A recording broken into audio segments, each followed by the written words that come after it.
Halo teman-teman. 그대와 함께 달려 Ready for action, let's go 추억 건물을 찾으러 Setelah sebelumnya kita sudah mempelajari mengenai sistem akresi, di video kali ini sekarang saatnya kita mengenal teknologinya. Nah, terdapat dua macam teknologi sistem akresi yang akan kita bahas pada video kali ini. Kita akan membahas mengenai hemodialisis atau biasa dikenal dengan istilah cuci darah. Kira-kira apa sih hemodialisis itu?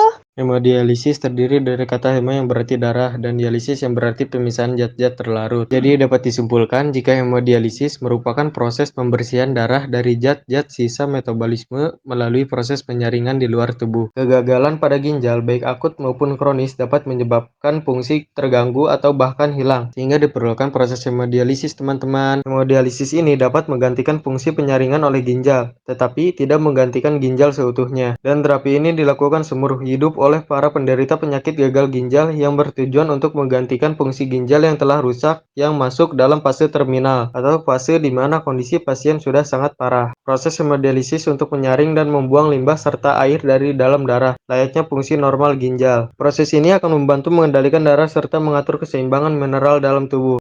Terdapat dua proses hemodialisis yang sering digunakan. Yang pertama, dialisis peritoneal, di mana proses cuci darah ini dilakukan dengan memasang akses di perut dan dapat dilakukan mandiri oleh pasien. Yang kedua, terdapat proses hemodialisis, di mana proses cuci darah ini dilakukan di rumah sakit atau klinik dan dilakukan oleh pasien 2-3 kali dalam seminggu, selama 4-5 jam dalam sekali prosesnya. Nah, seiring dengan kemajuan teknologi, alat-alat hemodialisis semakin canggih, sehingga para pasien cuci darah dapat lebih optimis dalam menjalani kehidupan yang lebih berkualitas.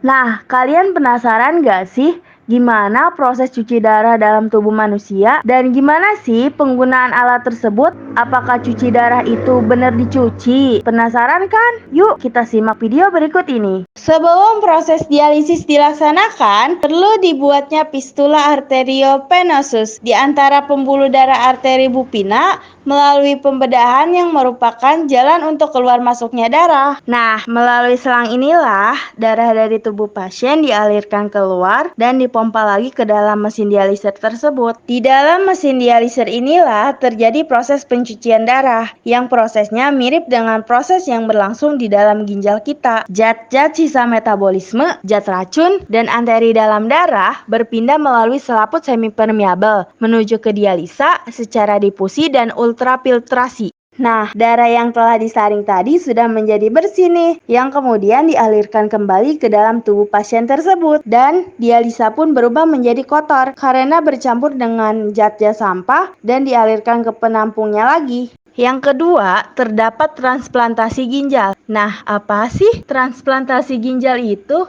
Transplantasi ginjal, terapi penggantian ginjal pasien dengan ginjal lain yang berasal dari seseorang yang masih hidup atau yang sudah meninggal. Nah, pada gambar terdapat ginjal manusia yang telah rusak yang harus diganti dengan ginjal lain. Transplantasi ginjal menjadi terapi pilihan untuk sebagian besar pasien yang menderita gagal ginjal dan penyakit ginjal stadium akhir, dengan tujuan untuk meningkatkan kualitas hidup pasien. Beberapa serangkaian tes yang harus dilewati pasien untuk memastikan tubuhnya cocok dengan ginjal dari pendonor. Selain itu, pasien juga dianjurkan untuk berhenti merokok, rutin berkonsultasi dengan dokter, rutin berolahraga, mengurangi minuman beralkohol, mengonsumsi obat dan makanan sehat sesuai saran dokter.